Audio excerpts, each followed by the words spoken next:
how do I use method extraction in a simple scenario? Well, to give a demonstration of this, I'm going to load in a test version of our Pong game. So I'll grab this Pong test solution, load this into Visual Studio, and we'll take a look at a specific method. You can see here I'm at the load graphics content method, and I'll point out two things that are going on inside of this method. First, we're loading in textures, and that makes sense for load content. Then we're setting up the initial state of some of our objects. Now, this block of code would actually make more sense as something like a start game method, as that would allow us to call it from different places in code or at different times, and make the code more reusable.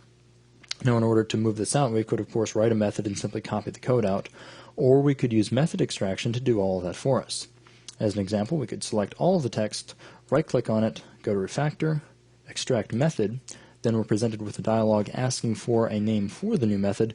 I'll give the name start game and hit OK.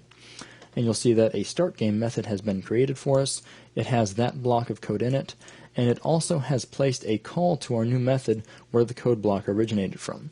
So in doing this, we have now very quickly made this block of code modular and callable from anywhere. And this is very convenient, of course, because now from other parts of your game, you can easily make a call to start game in order to reinitialize a new game. Exactly. We don't have to duplicate any code. Exactly. So that'll wrap up this quick video.